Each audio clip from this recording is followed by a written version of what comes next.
I'd like to tell you a little about the core knowledge curriculum. As Jean said, we have a three-part approach to education at the Faulkner Academy, and about a month ago Dr. Gwen Levert shared on the Feuerstein cognitive interventions, and we haven't yet shared about balanced literacy, but tonight we're sharing about the core knowledge piece of the curriculum.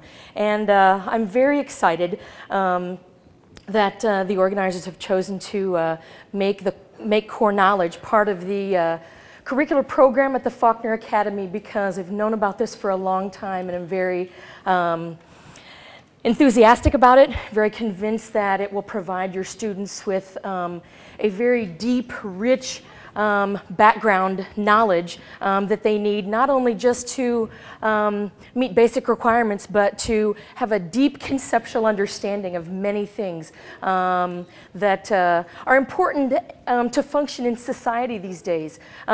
We live in a technological age where information is doubling at a rapid rate, and it's difficult to keep up. And we talk about, rather than teaching, every new thing that comes along, instilling students with the skills of being lifelong learners. And yet, there aren't a lot of specifics to that. And the unique thing that core knowledge provides are some specifics in terms of curriculum that have been researched, and there is a consensus that this is important information that literate citizens in the United States in the 21st century are in need of if they want to succeed. There are four pieces, four descriptors of the curriculum. I guess I have to keep this close. There are four descriptors of the curriculum that you will see in your brochure as well as in your handout, and I'm going to talk through those.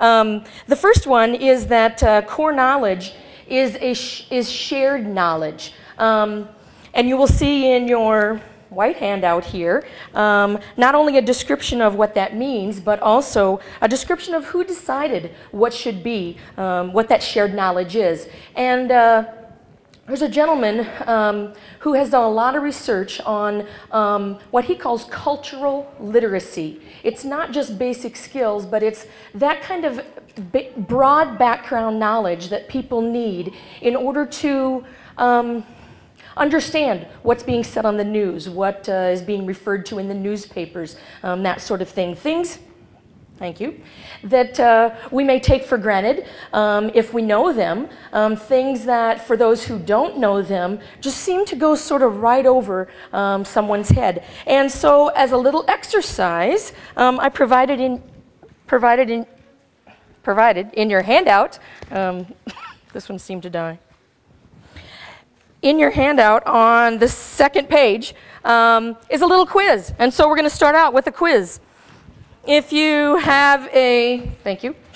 If you have a pencil, you can jot some ideas down. You can certainly discuss with your neighbors. But the idea here, to give you both an idea of what cultural literacy is all about, and also just to test your level of cultural literacy. There are 23 different items on the page, and it says, can you explain the following terms or phrases? And so I'm going to give you some time to look through those and see how many you might be able to decode.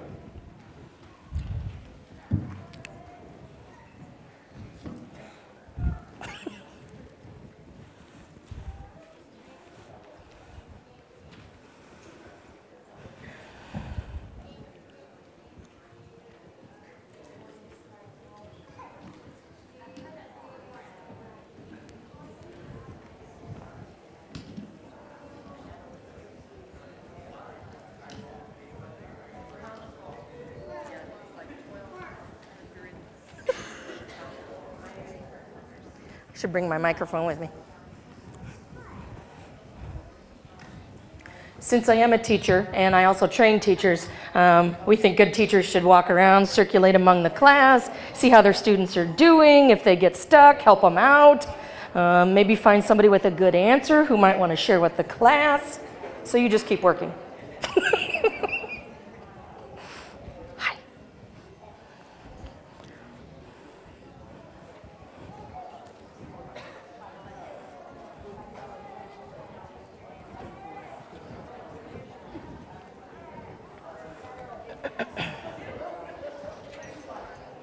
Oh, good job. I see some people writing things down. That's what I like to see.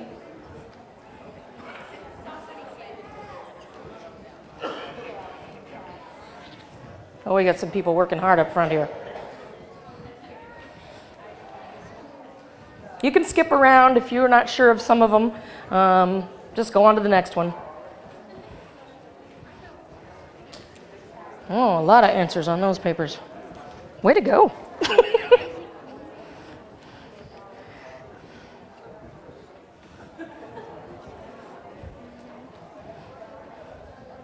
I'm making this hard for you, aren't I, James? Pardon? He does. All right. Way to go, Chad.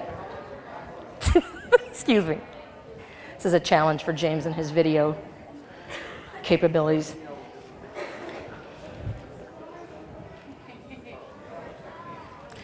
All right, just in case you need a little help or want some reassurance that you're on the right start, let's take a look at number 2. Does anybody know what that refers to, the boy who cried wolf? Raise your hand high. Okay, you in the green and yellow stripes, yeah. Pardon me? Okay, say a little bit more about why that has to do with lying.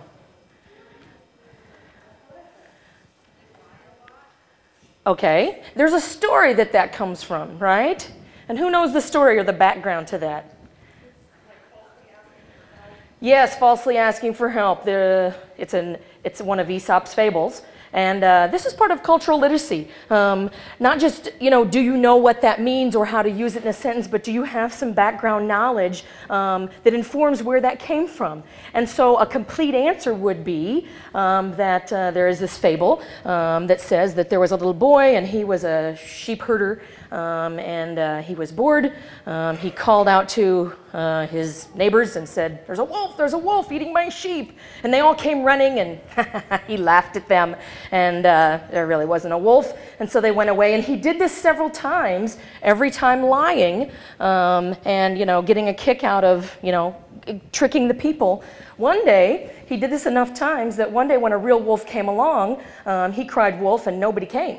And so the lesson behind his sheep was eaten, and the lesson behind that is if you cry wolf, you are sounding a false alarm that may just be ignored. And so you may hear people in everyday conversations saying something about, oh, he's just crying wolf, meaning, we're not going to pay much attention to what that person says because he does that a lot. It's really not a big deal. We'll just ignore it.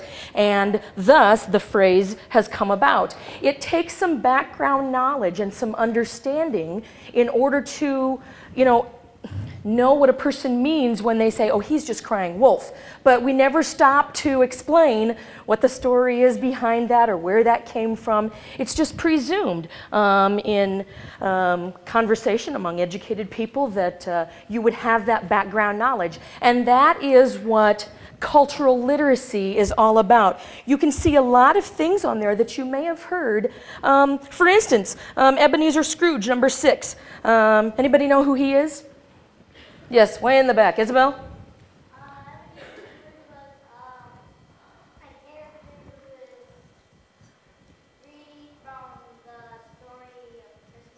Mm-hmm. And what was he like?